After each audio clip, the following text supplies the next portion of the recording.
Halo, semalam saya sudah melemparkan 2 buah pertanyaan kepada teman-teman dalam bentuk polling terkait 2 kata, yaitu kata kohi dan kata rampu. Kita sama-sama tahu kalau kedua kata tersebut sering kita lihat, ditulis dan menggunakan huruf katakana.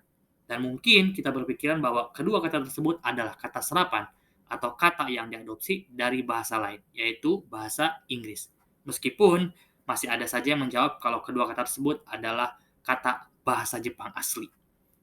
Nah, sebelum saya melanjutkan, lebih jauh, saya ingin melihat, polling sementara terkait 2 pertanyaan yang saya berikan semalam. Nah, pertama kata kohi. Kata kohi ini 17 orang menjawab bahasa Jepang asli, 131 orang menjawab bahasa Inggris, 6 orang menjawab bahasa Portugis, dan 5 orang menjawab bahasa Belanda. Selanjutnya, rampu.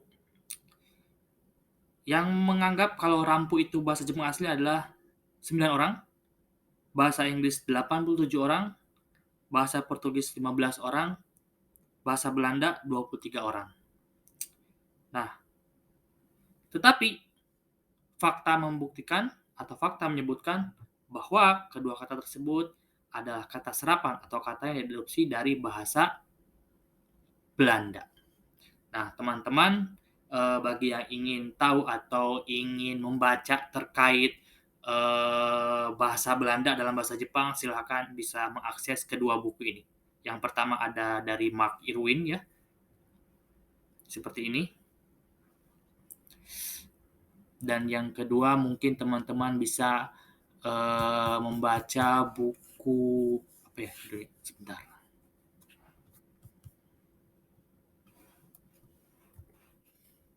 Oh, Christopher Joby. Nah, kedua buku tersebut saya belum tuntas membacanya, tapi mungkin bisa jadi referensi yang bagus untuk teman-teman jika ingin mengetahui hubungan antara bahasa Belanda dan bahasa Jepang. Nah, kali ini saya akan membahas kata-kata dalam bahasa Jepang yang diserap atau diadopsi dari kata bahasa Belanda. Seperti yang teman-teman ketahui bahwa pada zaman Edo, sekitar hampir kurang lebih 200 tahun, Jepang memberlakukan kebijakan sakoku atau penutupan negeri. Nah, pada saat itu hanya ada satu negara Eropa yang bisa berinteraksi dengan Jepang, khususnya di bidang perdagangan. Dan tidak lain dan tidak bukan adalah Belanda. Waktu itu Belanda hanya bisa masuk melalui salah satu pulau di prefektur Nagasaki di bawah tempat saya, Fukuoka, yaitu Pulau Dejima. Meskipun begitu, mereka tetap kadang-kadang diminta untuk datang ke Edo atau ke Tokyo atas perintah Bakufu pada saat itu. Namun pada saat itu orang Belanda dilarang mempelajari bahasa Jepang dan juga sebaliknya orang Jepang dilarang mempelajari bahasa Belanda. Sampai pada akhirnya suatu saat Tokugawa Yoshimune sekitar pada tahun 1770 itu memperbolehkan orang Jepang untuk belajar bahasa Belanda. Walaupun demikian, karena adanya interaksi melalui perdagangan, sebelum kebijakan eh, kebijakan untuk memperbolehkan mempelajari bahasa Belanda itu dimulai, banyak kata-kata atau misalkan barang-barang atau hal-hal yang mungkin pada saat itu tidak ada di Jepang yang dibawa oleh Belanda. Tentu di sini perdagangan antara kedua negara tersebut memiliki pengaruh yang paling besar ya. Nah, salah satunya mungkin adalah kentang. Seperti kita tahu bahasa Jepang kentang adalah jagaimo. Sebetulnya itu adalah kata yang terbentuk secara hibrid, gabungan antara dua kata dan dari dua bahasa. Jagaimo itu terbentuk dari kata jagatara imo. Nah, jagatara ini adalah penyebutan kota Jakarta pada saat itu.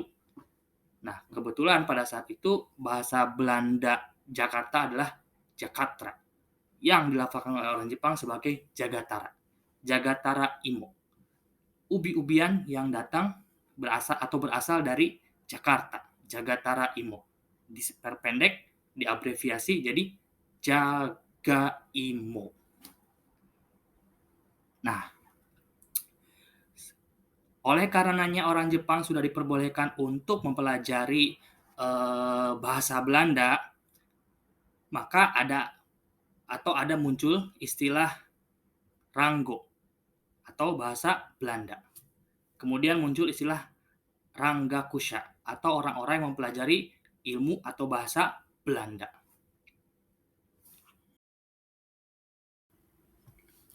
Nah, salah satu cabang ilmu pengetahuan yang paling semarak dipelajari pada saat itu oleh orang Jepang dari orang Belanda adalah ilmu medis, ilmu pengobatan, dan ilmu kedokteran.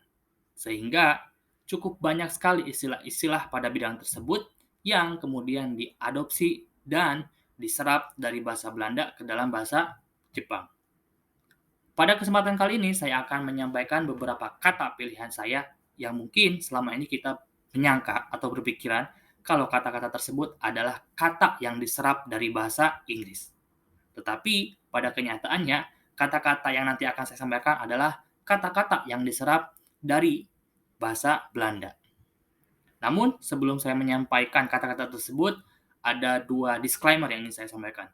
Pertama, untuk beberapa kata memang terjadi perdebatan. Apakah bahasa sumber kata tersebut adalah bahasa Inggris atau bahasa Belanda? Kenapa? Karena baik di dalam bahasa Inggris maupun bahasa Belanda, redaksinya sama. Yang kedua, bisa jadi kata tersebut adalah kata yang berasal dari bahasa Inggris. Tapi kita harus ingat kalau pada saat itu satu-satunya negara Eropa yang bisa menjalin interaksi dengan Jepang adalah Belanda. Meskipun kata tersebut adalah kata bahasa Inggris, tetapi karena pada saat itu Jepang hanya berinteraksi dengan Belanda, sehingga mereka mendapat pengaruh dari Belanda. Alhasil, kata-kata yang diterima bahasa Jepang pun berasal dari bahasa Belanda. Pertama, ada kata pompu. Kata pompu ini diadopsi dari bahasa Belanda pom. Saya kurang tahu ya menyebut atau melafal kata-kata yang nanti akan saya sampaikan dalam bahasa Belanda. Cuman kata ini kalau dalam bahasa Inggris itu dari pump. Pompu. Pom kali ya. Yang kedua ada gasu.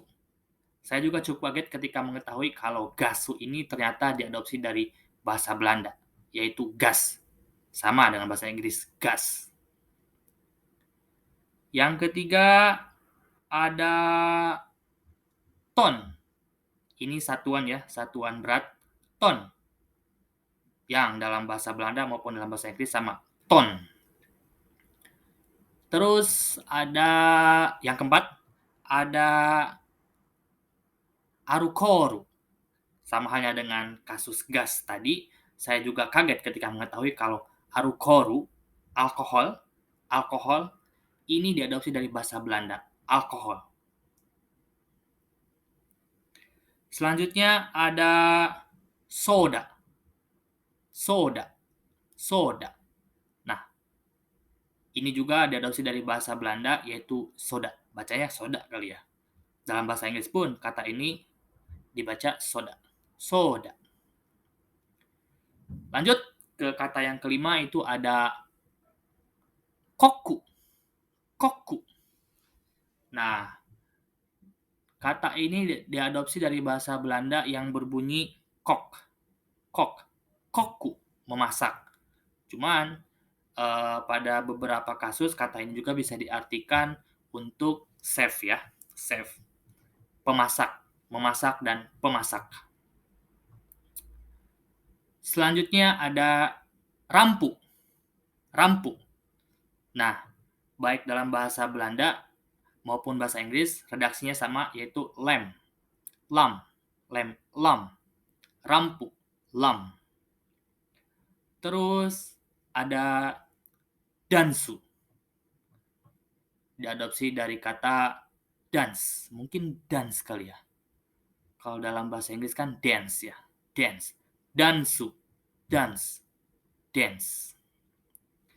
Selanjutnya ada kata randoseru.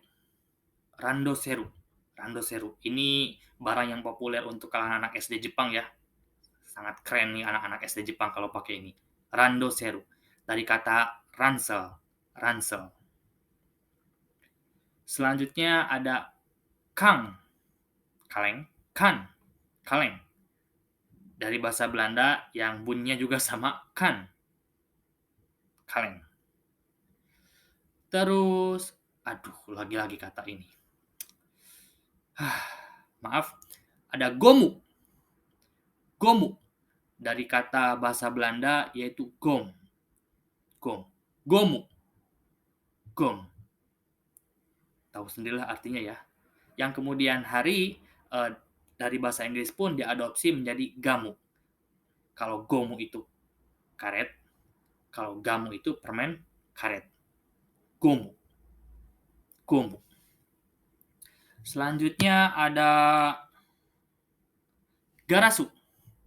Garasu, dari glass. Glass. Nah, kata ini juga yang kemudian nanti ada pembedanya ya dari bahasa Inggris, yaitu gurasu. Gurasu, dari glass. Nah, garasu ini adalah kaca jendela. Gurasu ini adalah gelas kaca. Gelas kaca. Gelas kaca. Garasu itu kaca jendela, gurasu itu gelas kaca. Nah, terus selanjutnya ada akhirnya kohi. Kohi. Kata ini diadopsi dari kata, saya tidak tahu cara baca bahasa Belandanya ini apa ya. Kopi, kopi, entah. Yang jelas kohi itu adalah dari bahasa Belanda. Kopi. Nah, yang terakhir ada biru. Biru. Saya juga tidak menyangka kalau biru ini berasal dari kata bahasa Belanda bier. Bier. Saya mengira kalau selama ini biru itu adalah dari bahasa Inggris beer. Beer. Nah, sekian beberapa kata pilihan saya yang mungkin selama ini kita mengira kalau kata-kata yang tadi saya sebutkan itu adalah kata-kata yang berasal dari bahasa Inggris. Tetapi sebetulnya kata-kata tersebut adalah kata-kata yang diadopsi dan diambil dari bahasa Belanda. Saya ulangi kembali lagi bagi teman-teman yang ingin membaca dua buku yang di awal saya sebutkan, silahkan saya tulis judulnya di bawah ini. Terima kasih.